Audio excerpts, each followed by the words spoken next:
Iran. We have the opportunity now to neutralize this regime once and for all. Why?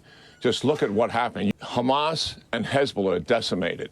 Their number one strategic client in the region, which was enabling them to dominate and control the region, is Syria. They just lost it. They are completely defenseless at home. They have a weak conventional military, and they have no air defense system to protect their strategic assets. What President Trump can do coming into power is issue an ultimatum along with the Prime Minister of Israel and the Arab nations to the Iranian leader and tell them, number one, you are going to dismantle your nuclear enterprise. You are going to stop providing assistance to your proxies. You are going to tell your proxies to stand down in the region. The alternative, maximum toughest sanctions that will bankrupt your country.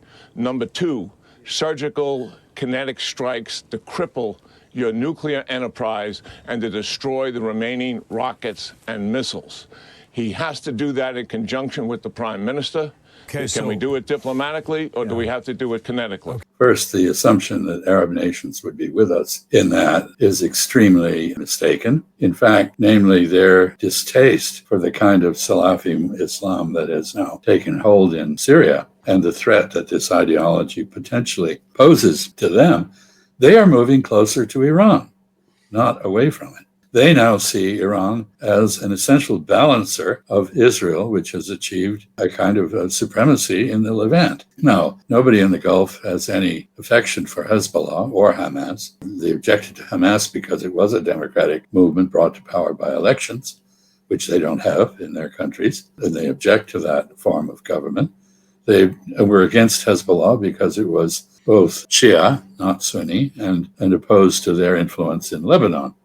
They disliked Syria, but let's note that they, after many efforts on their part to engineer regime change, overthrow the Assad government in Damascus, they had made their peace with Assad, reestablished diplomatic relations, were engaged in a dialogue with the Syrians. So I think he's completely out to lunch on that. And I'll just finally note that he just made the best case you could possibly make for the Iranians to build a nuclear weapon. The idea that somehow we can run around the world bombing and strafing and occupying countries and invading them at will, and there are no consequences for us or for our friends, is just wrong. And, we're $8 trillion in the hole as a result of pouring a lot of money into the desert sands of Iraq and the wastelands of Afghanistan. Now let's go after Iran. That makes real sense. It's not like we don't have any problems at home to fix. I suggest we do.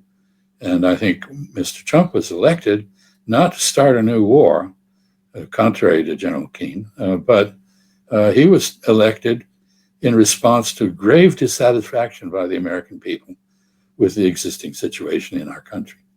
And if he can't fix that, he's not going to last very long as a legitimate leader of our nation.